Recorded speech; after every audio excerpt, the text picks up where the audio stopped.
ма балалар? Сабағымызды бастамас бұрын психологиялық ахуал жасап алайық.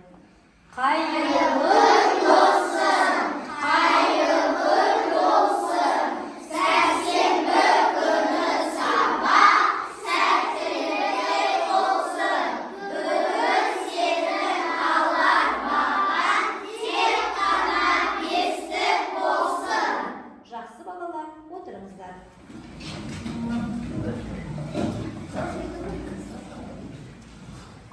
Балалар, бүгін біз сіздерменен сабағымызды, жаратылыстану сабағын бастағалы отырмыз. Сіздерді мен қазір топқа бөлемін. Бірінші топ сіздер боласыздар. Екінші топ сіздер боласыздар. Және үшінші топ. Бүгін біз үш топқа бөліп отырмыз балалар.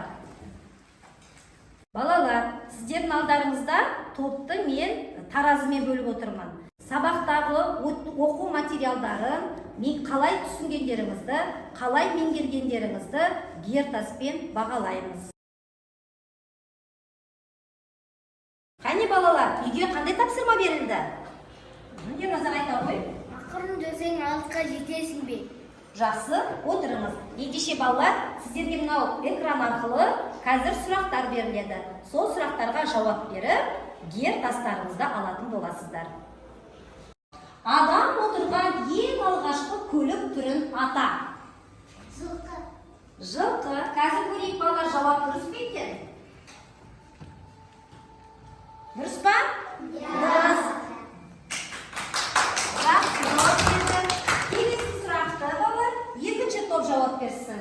Нысананың жылдамдығын қандай сөздермен сипаттауға болады? Шапшаң, тез, жылдам, лезде. Шапшаң, тез, жылдам, лезде. Көрейік.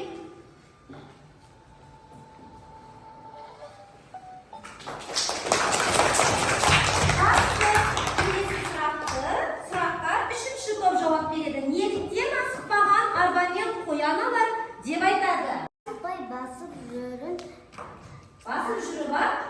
басып жүріп көптеген жетістіктерге жетуге болады. Балалар, қандай дұрыс жауапты көрейік? Дұрыс па екен? Жақсы. Жақсы жауап бердіңіздер. Қозғалыс жылдамдығын анықтайтын өлшеуіш құрал. Қайсыға жауап беріңіз? Сағат, спидометр, таразы. Қайсы? Спидометр ма? Б. Жақсы. Спидометр. Анимометр нені өлшейді? Үшінші топ, қайсыға жауап беріңіз? Желдің бағыты мен жылдамдығы. Желдің бағыты мен жылдамдығы. Анимометр нені жылдамдығын өлшейді. Балалар, дұрыс жауап берді ма? Үшінші топқа. Жақсы. Сіздер бір сұраққа жауап бердіңіздер. Екінші топ екі сұраққа жауап берді. Және үшінші топ екі сұраққа жауап берді. Жақсы.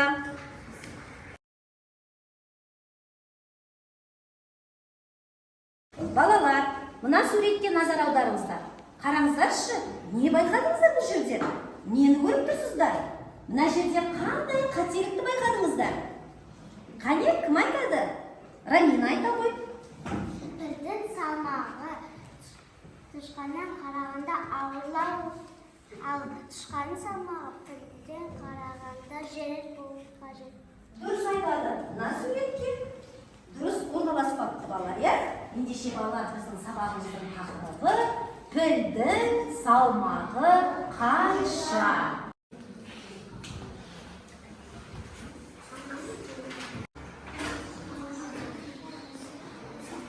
Сабағымыздың мақсаты массаны анықтауға арналған құралдарды таңдау және пайдалану. Пілдің салмағын болжап айта аласыздар ма? Ендеше балалар, видеоға назар аударайық. Піл қазіргі жер бетіндегі ең ірі жануар болып табылады. Ересек аналығының салмағы 100 үлкен адамның салмағымен шамалас келеді. Сондықтан пілдің салмағы қанша болатынын оңай есептеуге болады.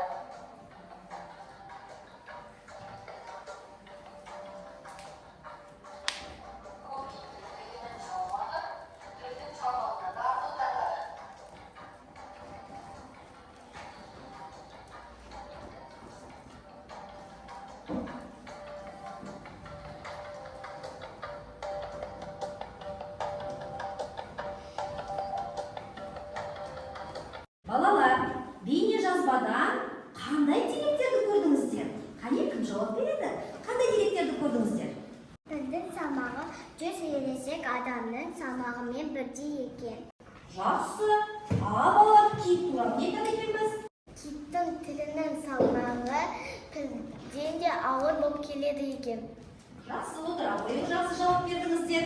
Балалар, біз піл туралы деректерді білдік. Ал енді айтыңыздаршы, біз ненің көмегімен естиміз? Қане, кім жауап береді? Айдина жауап бере ғой. Біз құлақты көмегімен естиміз. Жақсы балалар, енді қараңыздар. Пілдің еститін мүшесі бала оның тұмсығы екен. Ұзын тұмсығымен піл өте жай дыбыстардың өзін естіп қояды екен. Оның құлағы қаншама үлкен болса да, ол өзінің тұмсығымен бәрін естиді екен. Балалар, мына оқулығымызға жақсылап қараймыз. Ендеше бірінші тапсырмаға массасы ауыр және жеңіл заттарды ата. Қай заттың ауыр екенін көз мөлшермен айта аласың ба? Мына суретке қарап балалар, қайсысы ауыр, қайсысы жеңіл екенін көз мөлшермен айта аламыз ба? Және әділ айта ғой. Кірпіш ауыр, жастық жеңіл. Жақсы, Ерасыл айта ғой. Келесіне көріп тұрмыз. Алма жеңіл, қарбыз ауыр. Өте тамаша. Келесі. Аринұр айта ғой. Кит ауыр, балық жеңіл. Жақсы. Келесі. Жеміске тілейік. Қаусыр. Алмұрт ауыр, алма жеңіл. Жақсы. Отыра қойыңыздар. Жақсы жауап бердіңіздер. Балалар, бері қараңыздар. Мына жерде бірнеше заттар көріп тұрсыздар, я? Енді практикалық жүзінде осы заттарды қолмен сипап сөзу арқылы және салмақтарын бақыласаңыздар болады. Ауыр немесе жеңіл екен. 3 топтан 3 баланы шақырайық, я? Жантөре келе ғой, Нұрдәулет келе ғой, Айсая келе ғой. Келіңіздер. Мына жерге тұрамыз. Нұрдәулет, сіз 40 қабатпен пияздың салмағын қараңыз. Ұстап тұрамыз, аха. Ал банан менен сәбіздің салмағын Жантөре алады, және алмұрт менен алманың салмағын Айсая алады. Енді қараңыздар. Нұрдәулет, сізге қайсы көкөністің салмағы ауыр немесе жеңіл болып тұр? Қырғабаттың сәбіздің салмағы ауыр болып тұр, бананның жеңіл болып тұр. Салмағы жеңіл болып тұр. Жақсы. Ары қарай Айсая. Алмұрттың салмағы. Салыстырып көріңіз бе қолыңызға? Ауыр ма, жеңіл ма? Алмұрттың салмағы ауыр болып тұр. Алманың салмағы жеңіл. жеңіл болып тұр. Балалар, көрдіңіздер ме? Мінекей көкөністерді, жеміс-жидектерді мінекей салыстырып тұр. Жақсы, орнына қоя қойыңыздар. Ауыр, жеңілді білдік, иә? Жақсы, отырыңыздар орындарыңызға. Балалар, мен сіздерді тағы да бағалап жіберейін. Жақсы жауап бердіңіздер. Жауаптарыңыз өте жақсы болды. Балалар, зат жеңіл дегеннің орнына заттың массасы кем, заттың ауыр дегеннің орнына заттың массасы артық деуге болады екен. Біз жаңа айттық қой сіздермен, ауыр, жеңіл деп айттық, я? Енді біз заттың салмағы артық немесе заттың салмағы кем деп айтсақ та болады екен. Балалар, экранға назар аударыңыздар. Мынау біздің өлшеуіш құралдарымыз. Мына сызғышпен біз не өлшейміз?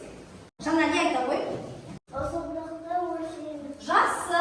Ал балалар, мынау құбырамен не өлшейміз? Ерасыл айта ғой? Литрді. Сыйымдылықты өлшейміз, балалар. Литр ғой, дұрыс, сыйымдылықты өлшейміз. Ал балалар, келесі суретте не көріп тұрсыздар? Қайта қояйық. Кеншілерге арналған электронды таразы. Жақсы, өте жақсы. Балалар, сағатпен не өлшейміз? Уақытты өлшейміз. Жақсы, уақытты біліп отырамыз балалар, я? Балалар, мына жерде экранға назар аударыңыздар. Барлығымыз мына жерде таразының түрлерін көріп тұрмыз, я? Ал бірінші таразымен не өлшейміз, балалар? Кімдер пайдаланады? Мұны дүкеншілер қолданады. Дұрыс айтады, дүкеншілер, сатушылар деп айтсақ та болады, я? Жақсы. Келесі таразыны Алинұр айта қойшы. Аналарымыз торт пісіргенде өршиді. Жақсы, дұрыс айтады. Балалар, мына таразы, үшінші таразға қараңыздаршы. Ол таразы қазір көп кездеспейді. Алғашқы жылдары осындай таразылармен біз қолданғанбыз, пайдаланғанбыз. Қазір бұл таразылар көп кездеспейді екен, иә? Ал балалар, мына астындағы суретке қарасаңыздар, бұл жоқ, кім жауап берді? Көркем жауап бере ғой. Сәби жатқызатын тараз. Сәбилерді өлшейтін таразы, иә? Жақсы. Таразы түрлерін жақсы біледі екенсіздер, жақсы меңгерген екенсіздер. Міне сіздерге тағы да ер тастарын салып қояйын, жақсы жауап беріп жатсыздар. Балалар, сіздерге қазір топтық жұмысқа кезек келді. Бірінші топқа әшекей бұйымдардың массасын анықтау, және де екінші топқа кестелік есеп, үшінші топқа диаграмма құрастыру беріледі. Бірінші топ, сіздер әшекей бұйымдарды салмағын өлшейсіздер. Міне сіздерге таразы. Жұмысты аяқтап болғаннан кейін балалар, қоңырауларыңызды басасыздар. Мынаны толтырасыздар. Екінші топқа балалар есеп құрастыру. Қане барлықтарыңыз жиналып, есеп құрастырасыздар. Балалар, мынау үшінші топтың тапсырмасы. Сіздер диаграмма құрастырасыздар. Астында міне жануарлардың суреті тұр. Оларға сіздер салмақтарын жазасыздар астына. Салмақтарын көз мөлшермен салмақтарын жазып, диаграмма құрастырасыздар.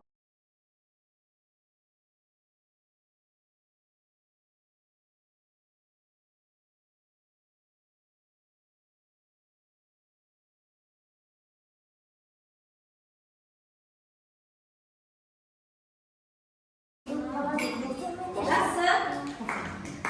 Бірінші топ аяқтан отыра қойыңыздар. Аяғына апарып.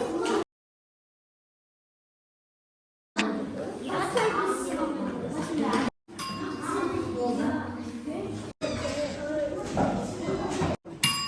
Жақсы. Үшінші топтың да тапсырмасы аяқталды. Ерназар, тапсырмаңызды іліңіз тақтаға.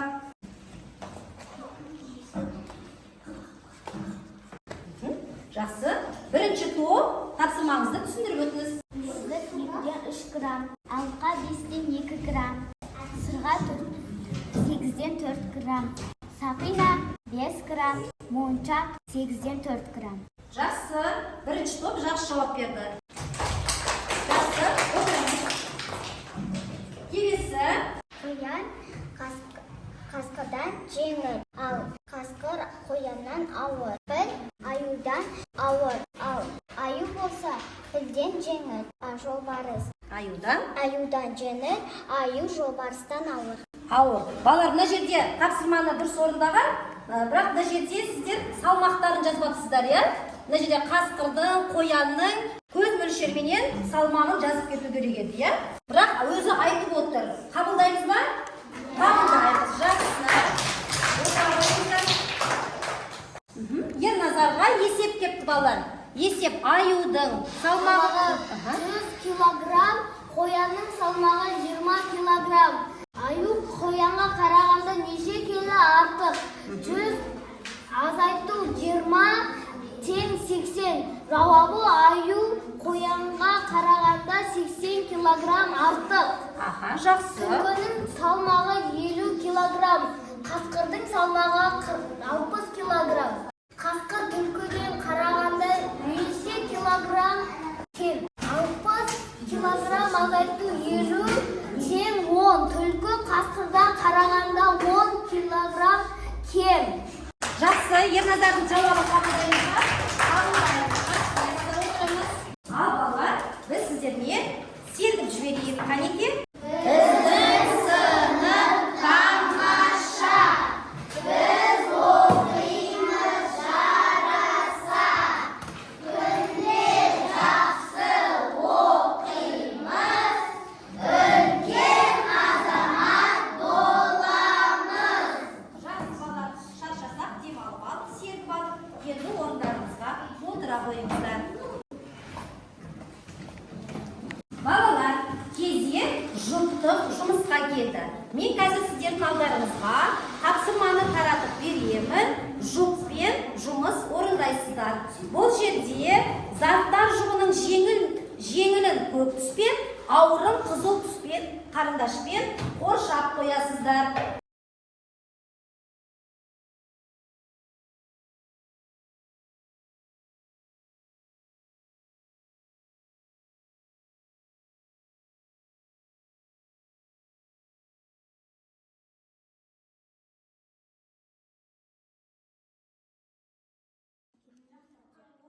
Балалар, енді осымен сабағымызды қорыта келе, мен сіздерге қазір сұрақ қоямын.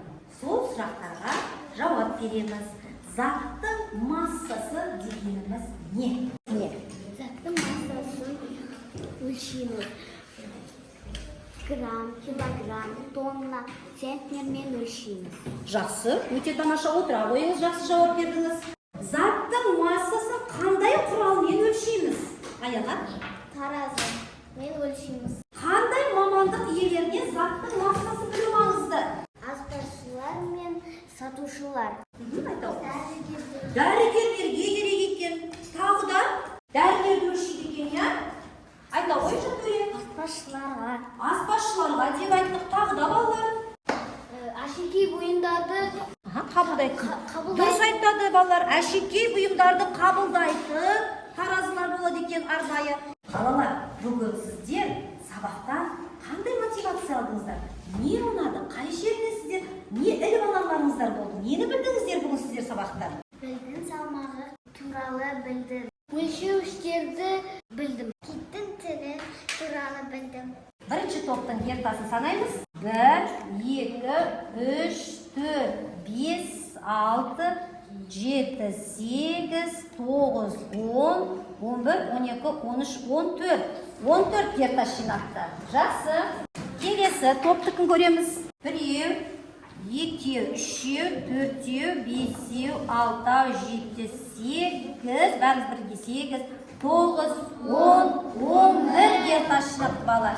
Келесі үшінші топтың ертастарын көрейік. 1, 2, 3, 4, 5, 6, 7, 8, 9, 10. 10 ертас санапты. Жақсы балалар, өте жақсы, бұл да жақсы екен. Балалар, сіздерге үйде білдің салмағы қанша? 89-шы бетпен 91-ші бетке дейін үйде оқып, мазмұнын айтып береміз. Бүгін сіздер сабақта көп піл туралы көп нәрсе білдіңіздер.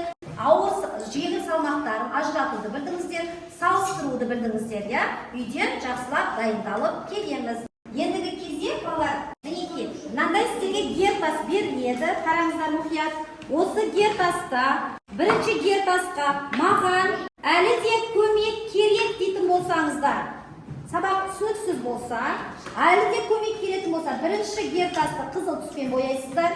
Егер де түсіндім, әлі де толықтыруым қажет дейтін болсаңыздар, ортасындағы сары түспен бояйсыздар. Ортасындағы гертасын. Ал енді үшінші гір барлығын түсіндім, басқаға түсіндіре аламын десеңіздер, жасыл түспен үшінші герді бояп шығамыз.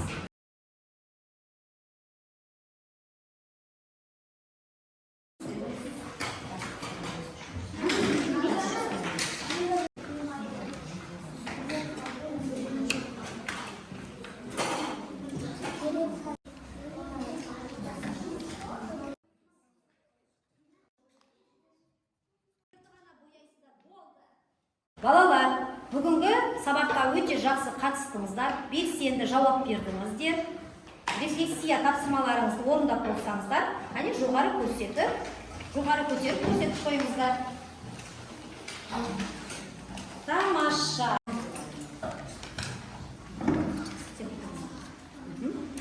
Болды. Жақсы балалар, тамаша.